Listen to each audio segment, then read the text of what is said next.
औज़ुबिल्लाहि बिस्मिल्लाहिर्रहमानिर्रहीम। अस्सलाम वालेकुम। आज के इस लेक्चर के अंदर हम फंगस लाइक प्रोटिस्ट को डिस्कस करेंगे। कुछ जो प्रोटिस्ट हैं वो सुपरफिशियली मतलब सतही तौर पर फंजाई के साथ रिजेंबल करते हैं। उसकी मेन रीज़न ये है कि वो भी फंजाई की तरह नॉन फोटोसिंथेटिक हैं, मतलब उनमें फोटोसिंथेसिस नहीं होती। और दूसरा जो उनकी बॉडी है वो थ्रेड लाइक स्ट्रक्चर से बनी होती है, जिनको हम हाइफी कहते हैं। लेकिन ये एग्जैक्टली फंगस की तरह नहीं होते।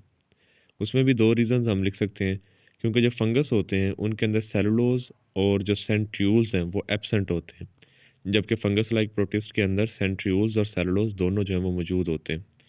जबकि फंगस की जो सेल वाल है वो काइटिन की बनी होती है। अब फंगस लाइक प्रोटिस्ट के अंदर दो मेजर ग्रुप हैं, slime moulds and water moulds, जिनको हम ओमाइकोट्स भी कहते हैं। लेकिन आज की जो हमारी डिस्कशन है वो स्लाइम मोल्ड्स के ऊपर होगी, जिनको हम मिक्सोमाइकोटा भी कहते हैं। अब स्लाइम मोल्ड्स की जो फीडिंग स्टेज होती है, मतलब जिसके अंदर ये ज़्यादा देर रहता है और खाता पीता रहता है, उसको हम प्लाज्मोडियम कहते हैं।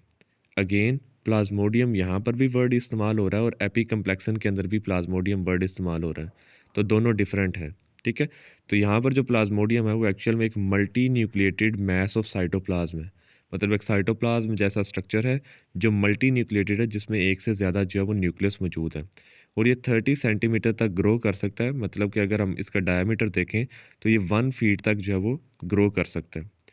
और ये जो प्लाज्मोडियम होता है ये स्लाइमी इन अपीयरेंस होता है, मतलब कि चिपचिपा सा होता है। और ये स्ट्रीम करता रहता है, बहता जाता है डैम्प और डिकेइंग लॉग और लीफ लिटर के ऊपर। डैम्प मतलब जो नमी वाले होते हैं, डिकेइंग लॉग्स मतलब कि जो दरख्त के तने होते हैं जो गल सड़ रहे होते हैं, उनके ऊपर ये ग्रो करता है। और साथ में लीफ लिटर मतलब कि जो पत्तों वगैरह का गंध होता है उसके ऊपर ये ग्रो करता जाता है, और वहाँ से जो है वो अपनी खुराक जो है वो हासिल करता है। अब बेसिकली इसका काम क्या है कि ये नेटवर्क ऑफ चैनल बनाता है जो कि लार्ज सरफेस एरिया के ऊपर फैल जाता है। आप इसी तरीके से सोच सकते हैं कि कोई पानी जो है वो जिस तरीके से ज़मीन के ऊपर बहता चला जाता है, ये भी बिल्कुल आहिस्ता आहिस्ता जो है वो स्ट्रीम करता रहता है, बहता जाता है।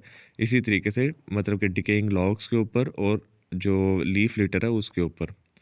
जैसे जैसे ये क्रीप करता जाता है, आगे की तरफ बहता जाता है, तो ये रास्ते में आने वाले जो बैक्टीरिया हैं, जो यीस्ट हैं, जो स्पोर्स वगैरह हैं, या जो ऑर्गेनिक मैटर डिके हो रहा होता है, उसको जो है ये इंजेस्ट करता जाता है और उनको ब्रेक डाउन करके उससे अपनी एनर्जी जो है वो हासिल करता जाता है। तो इस तरीके से स्लाइम मोल्ड्स या फिर मिक्सोमाइकोटा इनको हम कहते हैं। लेकिन जैसे ही ये तो होगी जो हमने इसकी बात की है कि साइटोप्लाज्मिक स्ट्रीमिंग की तरह ये मूव करता है, ये तो होगी इसकी फीडिंग स्टेज। लेकिन जैसे ही अनफेवरेबल कंडीशंस आती हैं तो स्लाइम मोल्ड्स क्या करते हैं, वो रेजिस्टेंट हैप्लॉइड स्पोर बना लेते हैं, जो कि मियोसिस की मदद से बनते हैं।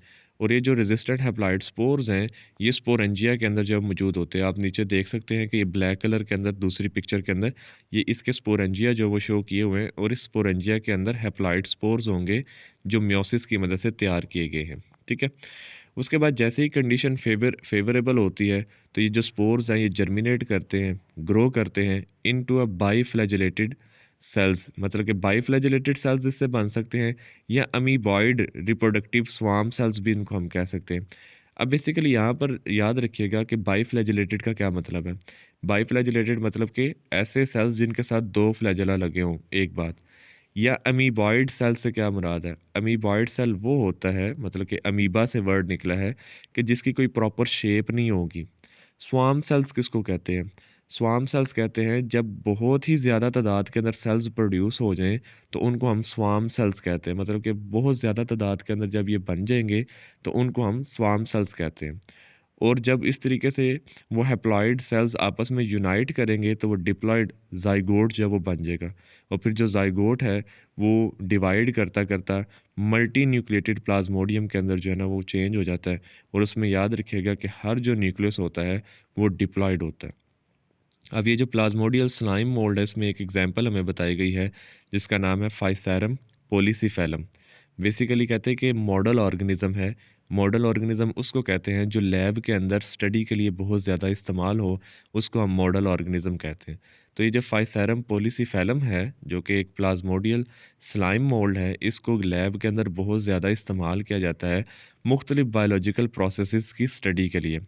फॉर एग्ज़ाम्पल कि ये ग्रोथ किस तरीके से करता है, इसके अंदर डिफरेंशिएशन से मुराद ये है कि नए स्ट्रक्चर कैसे बनते हैं। जिस तरह हमने देखा है कि इसके अंदर जब वो स्पोरेंजिया बनता है तो इसकी स्टडी की जाती है।